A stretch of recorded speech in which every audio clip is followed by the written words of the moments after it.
Good morning. Thank you.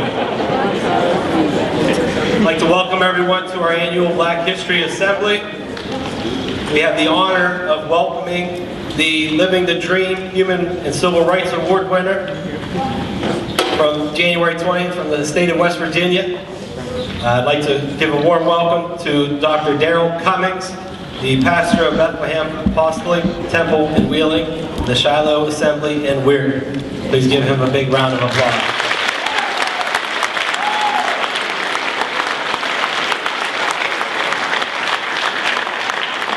Thank you so very much.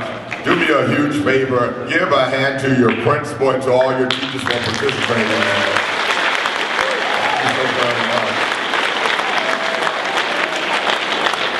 It is an honor and a privilege to be here, and what a beautiful school you have, and what a beautiful auditorium, and I'm honored to be able to speak. I'm only going to be speaking for just a few moments, but I think something I'm getting ready to share with you could possibly change your life.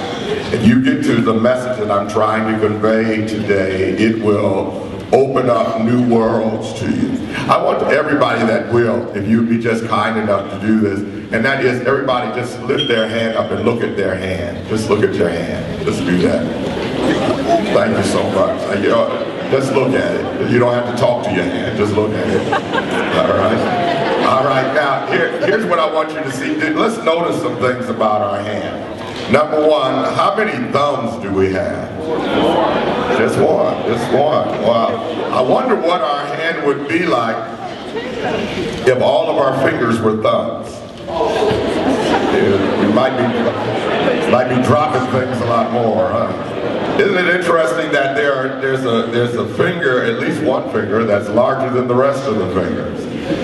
There's some fingers that are shorter than the rest. And then of course we know that our fingerprints, even identical twins have different fingerprints. It makes it unique and makes us different. You put your hand down. But I want you to understand that it is the diversity of your hand that makes it powerful. If all of it was the same, then it wouldn't be as powerful. And so the same thing is true in our life.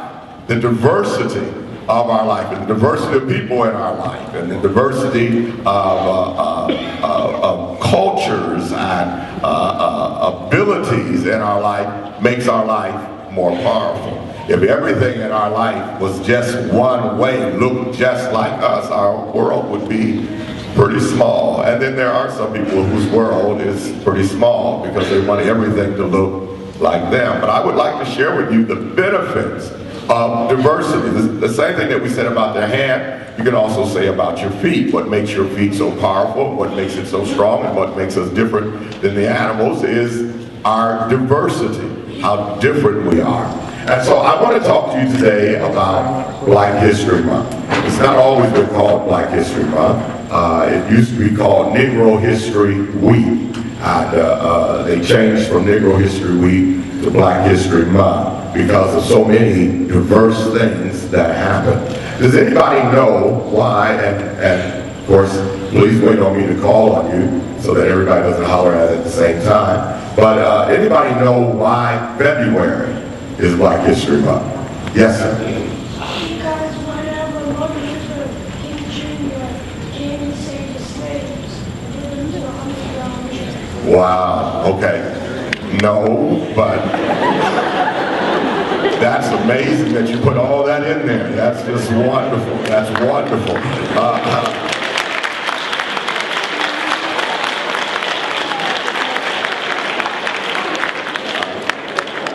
Thank you so very much. You know, it takes guts to leave the rut. It takes guts to raise your hand up and say something. So I appreciate you doing that. And that shows something special about you. Obviously, Dr. King and the slaves are two different times. When, he was nowhere around during the slavery period. And Dr. King's birthday, which is what I think you were alluding to, is not in February, it's in January. It's January 15th, even though we celebrated January 20th. Maybe I have one more brave person that would suggest why February. No? All right. All right. The reason that it's in February is because of this man by the name of Frederick Douglass. Has anybody heard of Frederick Douglass? Okay, a few hands have heard of Frederick Douglass. Frederick Douglass was born a slave. As you said, his birthday is in February. He also died in February. The first black person, anybody know who the first black person was to run for president? No, he was the first one to win. Not the first one to run. There have been several people to run. But Frederick Douglass, back in the 1800s, was the first black person to run for president. He was on a presidential ticket. He didn't actually run for president. He ran for vice president. He had a woman that was running for president. Obviously, they lost, but they had a great showing, and it made him nationally known. He was born a slave. He was born a slave, and when he was born a slave, it was illegal to teach slaves how to read. Why would somebody want it illegal for slaves to read? Yes, in the back. The more, I think you're right, the more they read, the more knowledge they had, the more they had the ability to escape. And the same thing is true today. And that is that the more you read, the more knowledge you have, the more ability you have to escape the slavery of economic depravity, of all of the prejudices. And reading, and you've heard this one before, reading is fundamental. But the master's wife did teach him how to read. And after he learned how to read, he eventually, with his family, did escape slavery, did end up writing a book about the life of slavery, ended up having a newspaper that was the first, back then it was called Negro newspaper or colored newspaper, that was, where he was an abolitionist, which meant that he was going around fighting slavery, but it was because of his birthday in February and his death in February that Black History Month took place in February.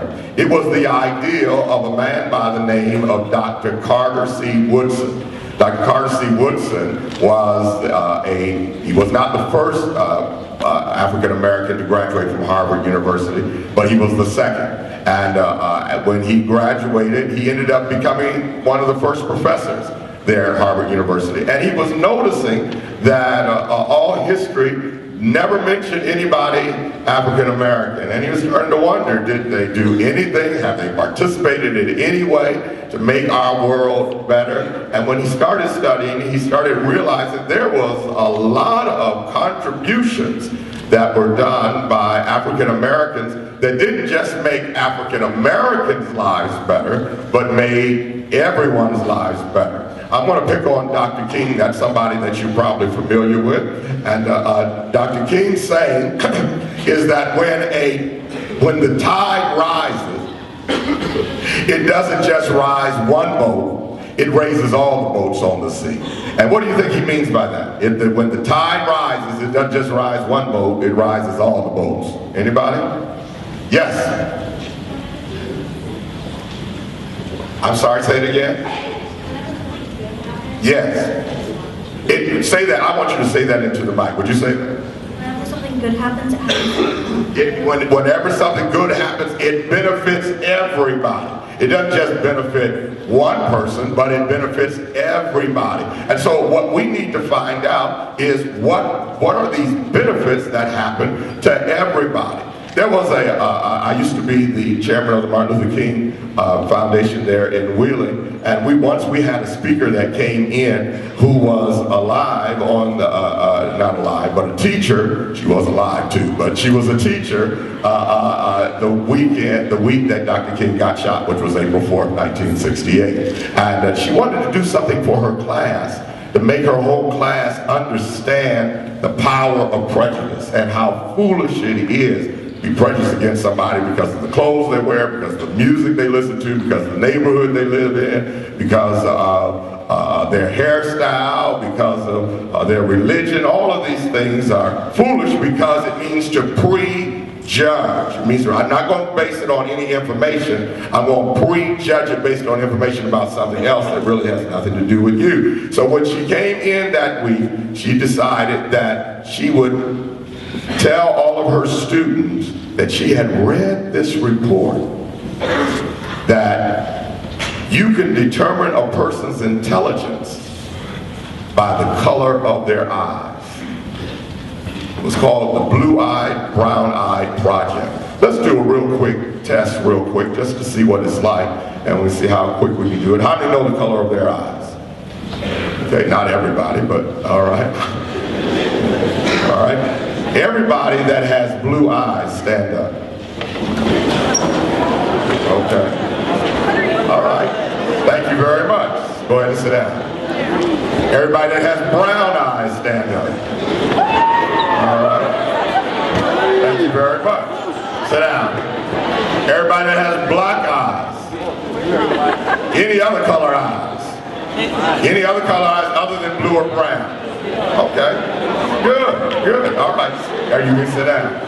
Now, what she did, listen real close. She told them on Monday after the assassination, she told them that she had read that everybody with blue eyes is smarter than everybody else.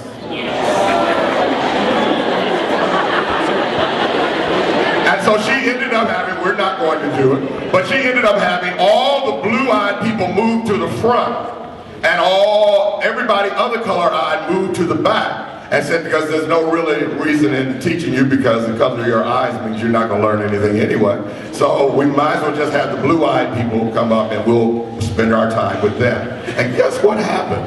Those blue-eyed people who were not doing good started doing good, because they thought, well, you know, the color of my eyes, I am smarter. I should be doing better. And so they started, grades started going up, their test scores started going up, all because they believed that the color of their eyes determined how intelligent they were.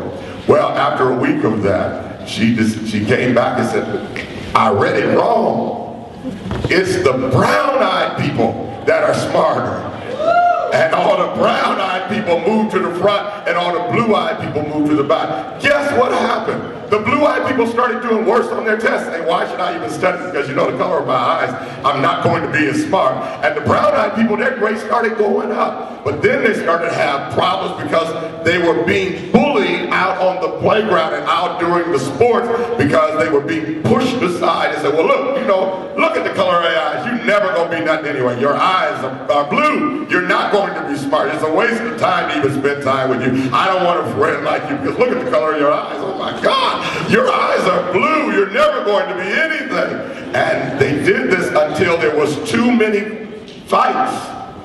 And then she came and told them all that intelligence has nothing to do with the color of your eyes. But they got to experience what it was like to be prejudiced against based on something you have no control of. So it is also just as foolish to be prejudiced against somebody because of the color of their skin, or because of their religion, or their neighborhood, or they come from a single-parent family versus a two-parent family. All of those things are prejudging, and you'll never find out the real benefit in knowing them. Now, I want to, can I get some help? Would you mind helping me? Could you stand right here? Hold this up. All right, thank you. The average, not all, but the average slave that did come to America came from Africa. Africa is the second largest continent in the world. It is 12 million square miles. It is the Sahara Desert, which is right here, is 3.5 million square miles, which is as large, just about as large as the whole United States. The majority of slaves came from Nigeria. Not all of them, but the majority of them came from Nigeria. I was blessed to be a missionary to Nigeria, and I got to spend and lived in Nigeria for a while. And I got to go to the Slave Museum of Nigeria, and it was amazing what I found out. I found out that there were 3 ways that someone became a slave or sold into slavery. All these people were free and then sold into slavery. The number one way was that if two tribes would have a fight or a war or a battle, and whichever tribe lost was sold into slavery. They made some money off of it, sold them into slavery. Now, what's interesting is when I was in Nigeria, which was just a few years ago, that tribal mentality still exists, which means that they would be prejudiced against you just because of the tribe you came from. They were all the same color skin. They were all Africans. But because of the tribe you come from, I'm against you. I was supposed to go speak someplace, and they told me, said, Reverend, you don't want to go in there. And I said, why? And they said, because they just said that the next American that comes in, they're going to kidnap and kill. And right now, you're the next American. And I said, well, what is this over? Did something happen? And they said, well, the company that came in hired people from this tribe, but didn't hire people from this tribe, so they're going to kill the next American. And I said, well, hold on, I don't understand. If it's between two tribes, why are they going to kill an American? And they said, well, the reason they need to kill an American is because if they kill somebody just from the tribe, that would be national or worldwide news. But if you kill an American, then that would be worldwide news. And they said, so do you mind going in? And I said, yes, I do. I do mind going in. I do not want to go in if they're killing the next American. I'm just going to be sending the tape. That's what I'll be doing. And I did send the tape. But what amazed me is that they're fighting over the tribe. They're the same group, the same people, and it opened up my mind to find out people can be prejudiced about anything. And it's just as foolish to do that. The second way to become a slave is if you committed a crime, rather than send you to jail, they could make some money off of you and sell you into slavery. And then the third way, which is the way I believe my family came over, I really don't know, but it's just the way I believe my family came over, and that is if you were a member of the king's family, and the king thought you were going to try to take the throne from him, he would send you away as a slave. So I just choose to believe that my family's royal. That's just my belief, all right? All right, but when we were over there, the slaves would come down. Can you hold this for me? Can you put that down for a second?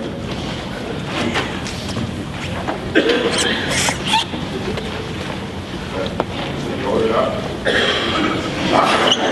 Can you help me? Okay. All right, this is Nigeria. This is Nigeria. Now, the top half of Nigeria is a Muslim country, and the bottom half of it is a Christian country.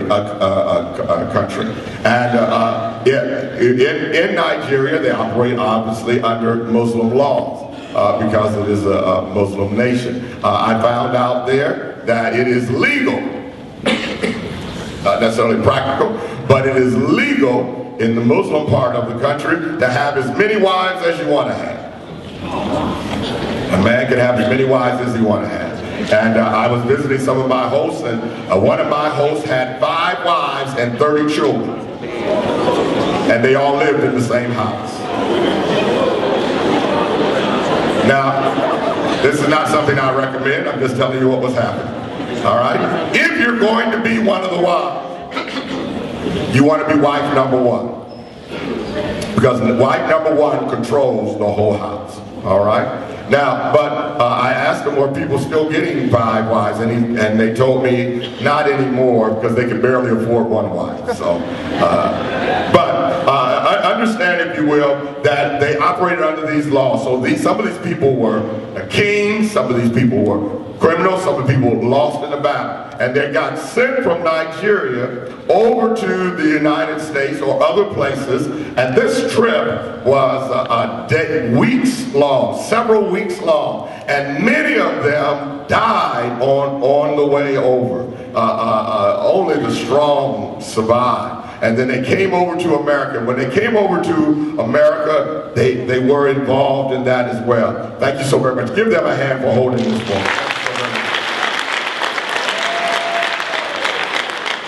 And I mentioned all of that to let you know they did make a difference. they did make a difference in that world or in that community. Let me quickly talk about, I don't know if you've ever heard of them, Christmas addicts. Anybody ever heard of Christmas addicts?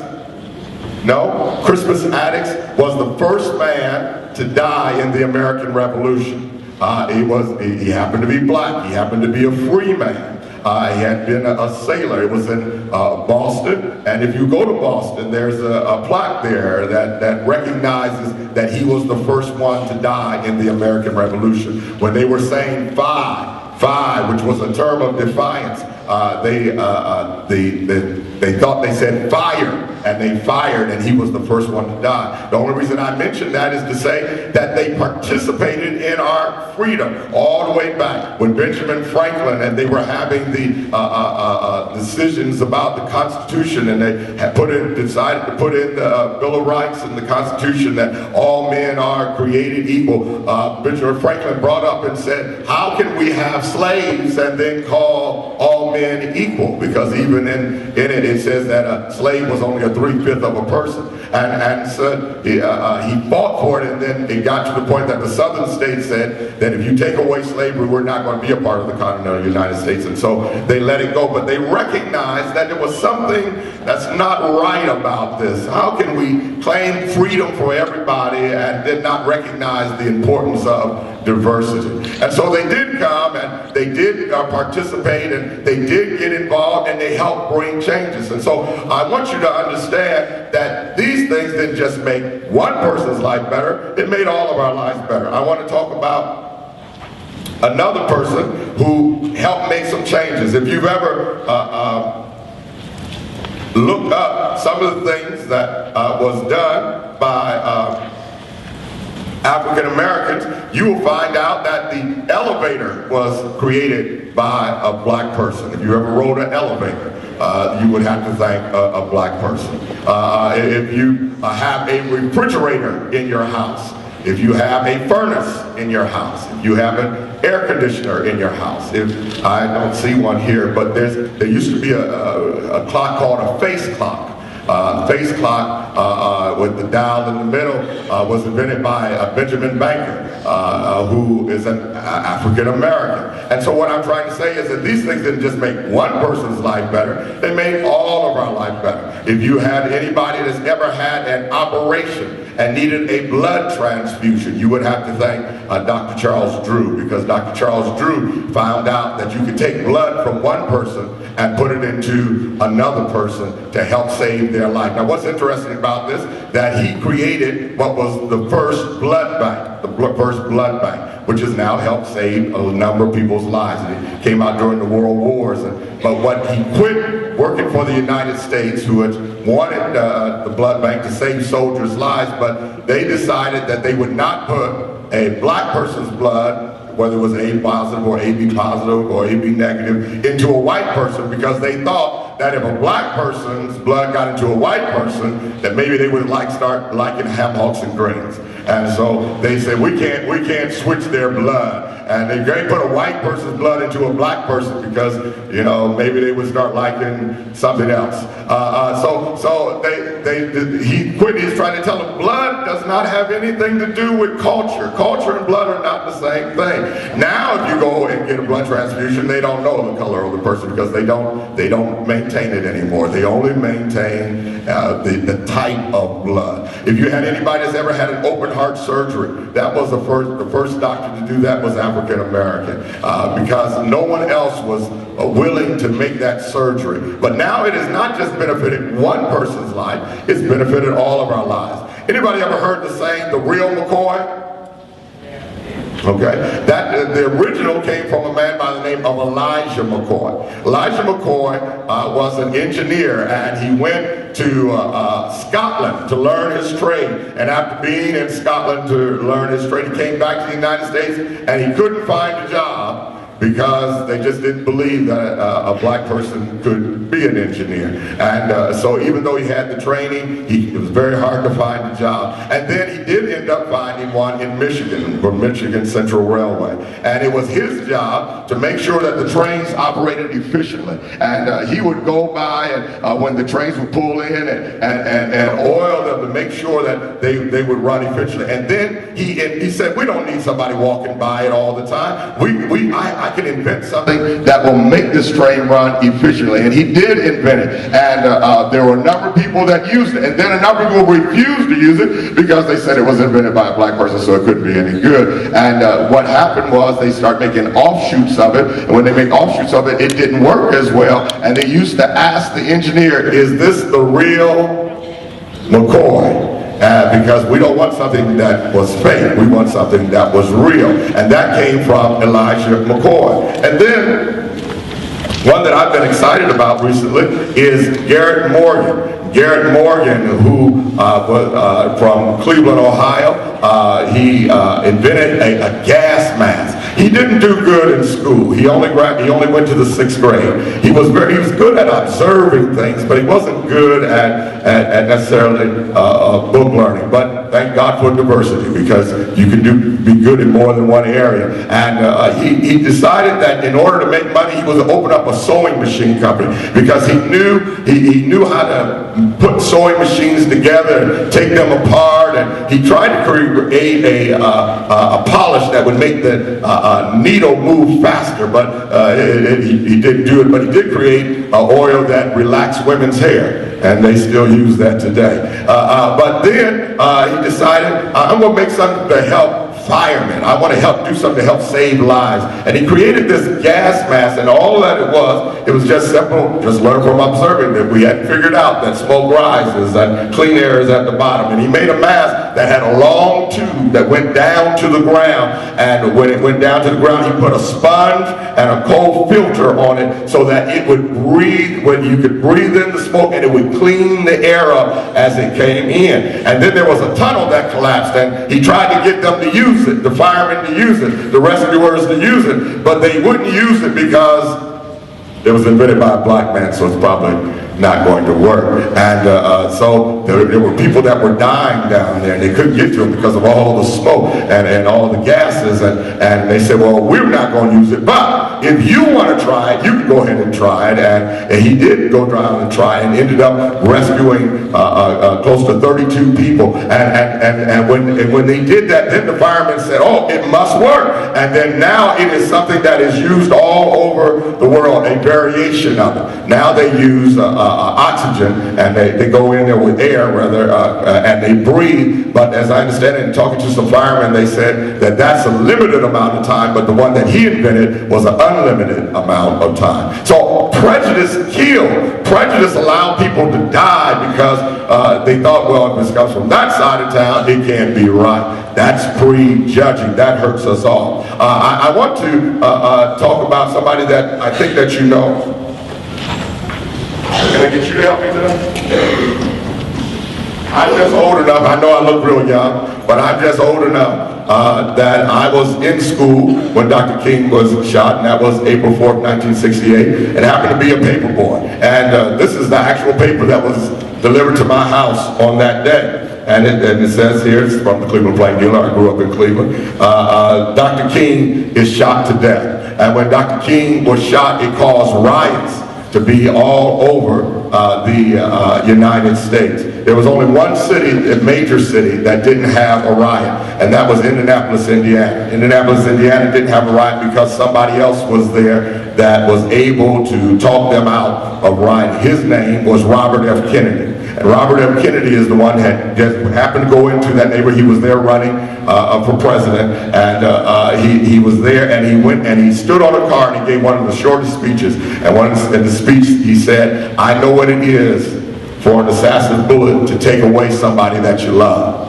He said, but now we have to think, what would they want us to do? What would they want us to do? And he was able to convince them not to riot in Indianapolis, Indiana. Well, let's think about it just for a minute about Dr. King, because we've heard so much about Dr. King, and he is a powerful force. And and I thank you for bringing him up a little bit earlier, and that is Dr. King. His birth name was Michael, it was not Martin. His name, but his father changed his name later on to Martin Luther, but when he was born Michael King. And he never grew up in poverty. His parents were pretty well off. His father pastored one of the largest churches in Atlanta, Georgia, and they lived in the suburbs. Matter of fact, according to Dr. King's autobiography, he grew up in a pretty predominant white neighborhood, Caucasian neighborhood, and his best friends were white until he was 5 years old. They played together all the time. And then when he was 5 years old and they had to go to school, his friends told him they could no longer play with him because of the color of his skin, because they went to a white school. Can you imagine that everybody was separated of schools by the color of their skin? There were separate water fountains, separate bathrooms, all because of the color of their skin. And so he grew up and ended up graduating school early, going to Morehouse College, then getting his doctorate in Boston, D.C. Then he came back and assisted his father in Atlanta. Then later on, he went and got his own church. Well, while he was down in his own church, he became part of something called the SCLC, the Southern Christian Leadership Conference. And there was a lady that got on a bus. And because she sat in the white section, they arrested her. Anybody know who that lady is? Yes. Rosa Parks. Was Rosa Parks the first person to refuse to give up their seat? No, there were hundreds and hundreds of people who did that. There were hundreds and hundreds of people who got arrested. She was not the first. What made her different than anyone else? Let me tell you what Rosa Parks said in her book. Rosa Parks said that she had met this bus driver before. Remember that prejudice is being very predominant, and especially in that area. And you can sit down. Thank you so very much. And what they would have to do was you would have to get on the bus, pay your money, get back off the bus, then go to the back of the bus, and then get back on the bus. That's what they had to do, even though they paid the same exact amount. That seems like I lost my mind. Even though they paid the same exact amount as everybody else, they had to do that. Well, according to Rosa Parks, she said she knew this bus driver because one day it was raining real bad, and when it was raining, she paid her money and then got off the bus to go to the back, just like she was supposed to, and he pulled off and left her out there in the rain. So she said this time, when she got that same bus driver, she wasn't trying to start a civil rights movement. She said she was just tired and she knew the games he played. So when she got on, she paid and walked to her seat. And when she walked to her seat, he said the bus is not moving till you get up and go back to that section because these seats are reserved for white people. Well, she didn't get up. The police did come. They did arrest her. And that started a bus boycott that went on for 381 days. Now think about it if you will. There were no cell phones, there was no email, there was no fax machines, there were no computers, and the unity that they had in their diversity was amazing, enough to change their world. What would happen if we came together? Now, understand, anybody ever heard of the NAACP? Okay, go. All right, anybody tell me what it stands for? That's too much? Yes.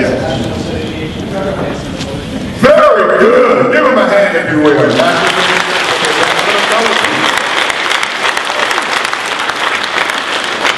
I want to emphasize to you that it was not started by African Americans. It was started by Caucasian Americans because they wanted to see the advancement of colored people. You see, they understood what Dr. King said, and that is you cannot play good music for only playing one set of colored keys. In order to play good music, you have to play both the black and the white, because there is something in all of us. There is greatness in all of us. A man by the name of Lewis Lattimore was someone who worked in the New England area. He started out as just a stock boy, and then they found out he was very good at drawing. And he became a draftsman, worked in an attorney's office, worked in a patent office. And when he was working there, a young person came in who was a deaf student teacher. And this deaf student teacher had this invention to help people hear things from far distances. And he asked if he could get somebody to draw up the patent for it. He didn't have the money that he needed. And Lewis Lattimore drew up the patent for him. And that man's name was Alexander Graham Bell. And Alexander Graham Bell got his patent drawn by Lewis Lattimore. Now what's interesting is there was a teacher in Barnesville, Ohio, that also had an invention of the telephone, but he thought it was a toy. And so he didn't get it patented. And then when he did go to get it patented, he found that it had already been patented. Now the only reason I want to mention that is that there is uniqueness and greatness in every one of you, red, yellow, black, and white. There is a dream in every one of you, and you need to believe in your own dream. He didn't believe in his dream until it was too late. Lewis Lattimore went on to work for another man by the name of Thomas Edison. Thomas Edison and his staff did invent the light bulb, but the light bulb that they invented only lasted for 15 minutes to 3 days. 3 days was the longest a light bulb would last.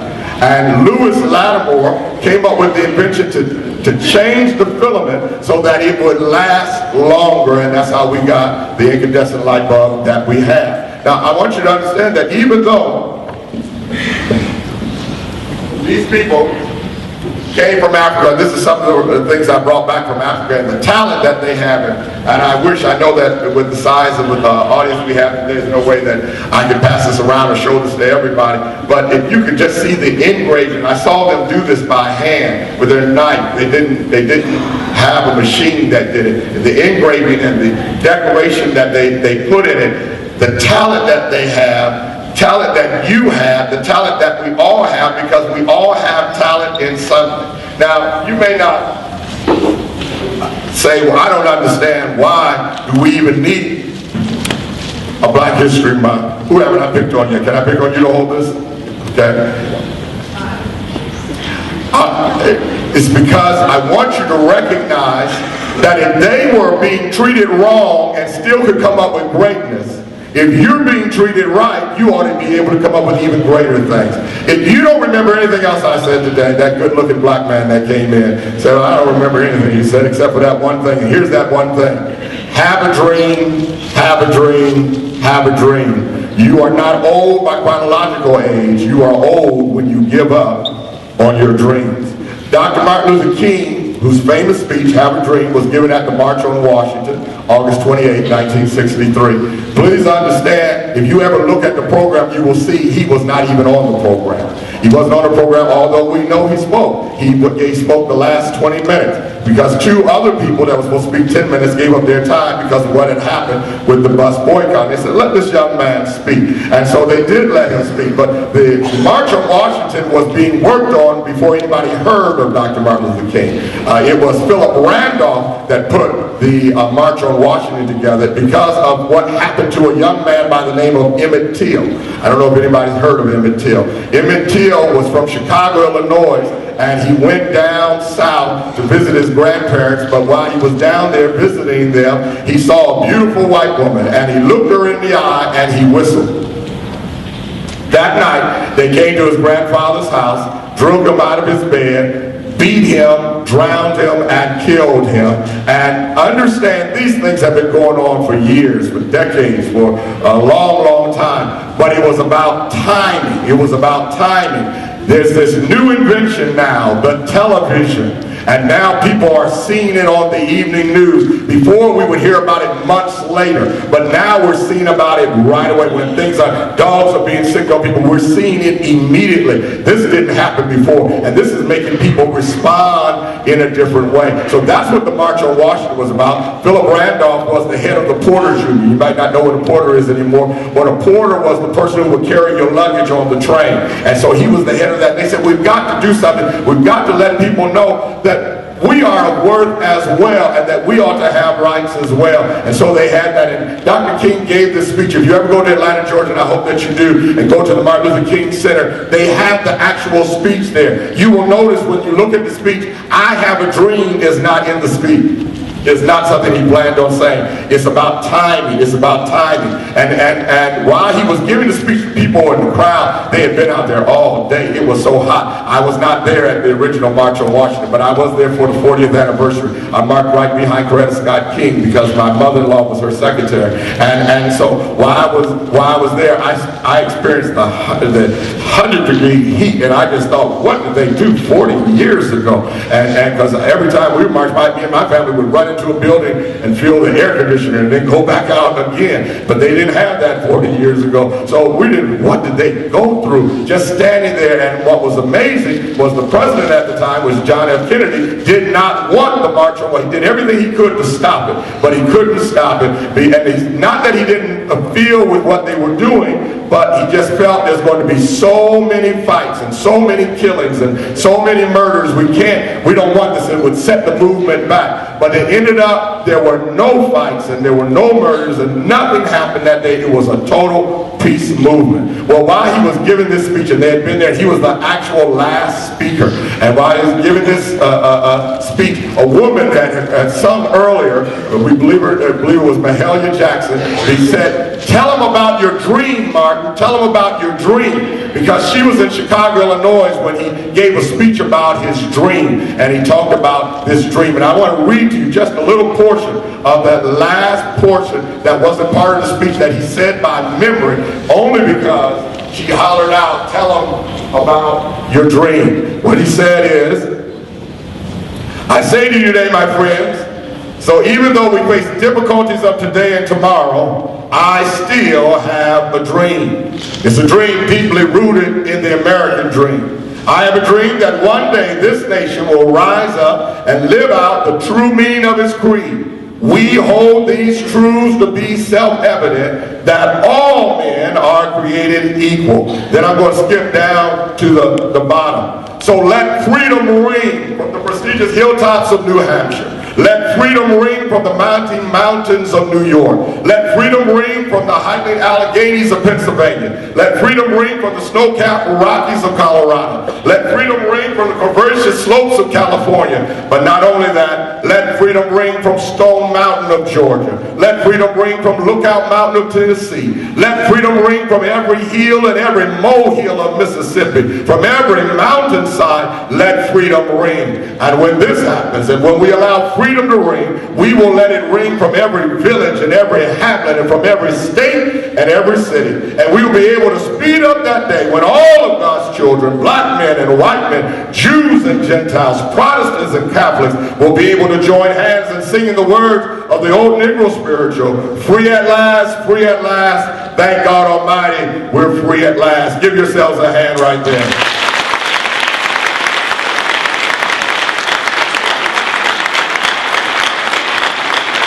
Because when the tide rises, it's going to rise all the boats. And I just want to say that you can put that down. Thank you so very much. And the reason Black History Month is important is to remind you that greatness is on the inside of you. That no matter what your past is, it's not about your past. It's all about your future. That there's a dream inside of you. And your dream will not just make your life better, but it will make other people's lives better around you. So open up yourself to diversity.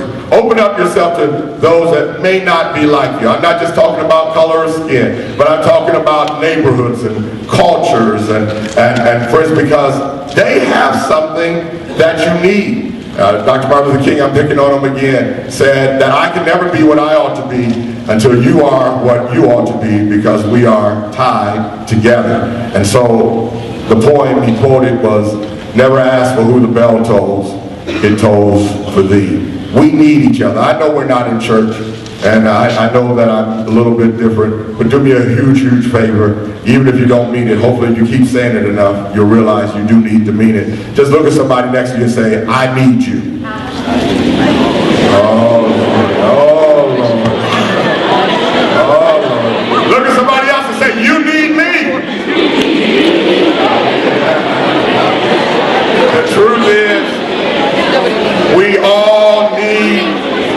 each other.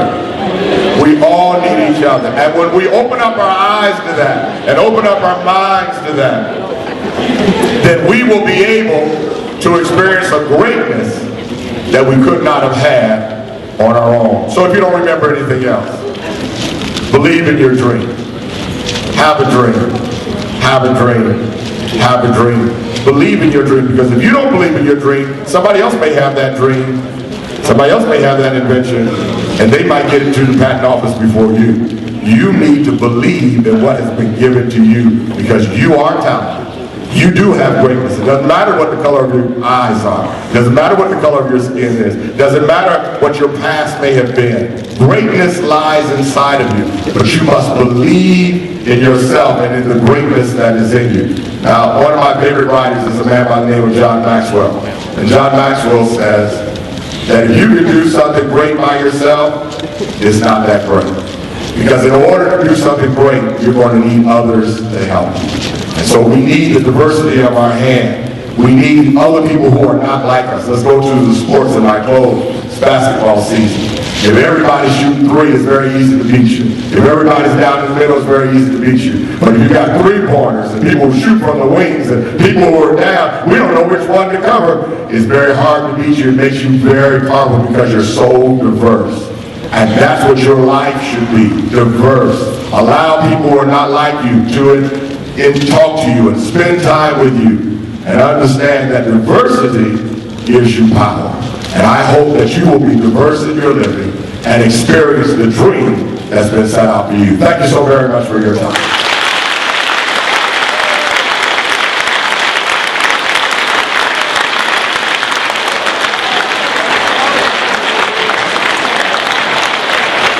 Give yourselves a hand. Just for listening. Thank you so much. You're very kind. You can be seated, I'm told. If anybody has any questions or comments, I'll take that now. If there's not any, that's okay too. Does anybody have any questions or comments? Yes, sir. You're absolutely right. And he mentioned, and I didn't mention it, I meant to mention it, but I forgot. Thank you very much for bringing it up. Garrett Morgan also made the traffic light. The traffic light. So every time you stop at a traffic light, that was it. Now, they don't use the same exact traffic light he invented, but he was the one who observed that there was no way for traffic to flow. He saw a lot of car accidents. So he said, what we need is some traffic lights so that we can let one side go after the other. And so that made it just made one side light better. It made all of our light. Any other comments or questions or statements? If not, thank you so very much for your time. I had a great time being here. I hope you did.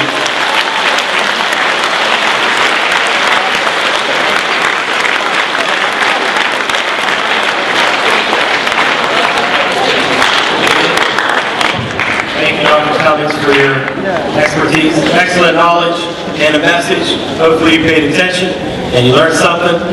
There's a number of, probably hundreds of thousands of things that he could have spoken, additional people that he could have spoken about. But it is an important message. Everyone is diverse, and we're all here for the same reason, and you all need to get along. So you need to learn that lesson. All right? At this time, juniors and seniors, you need to stay for some information about prom and your senior class. We are going to go to the third period. So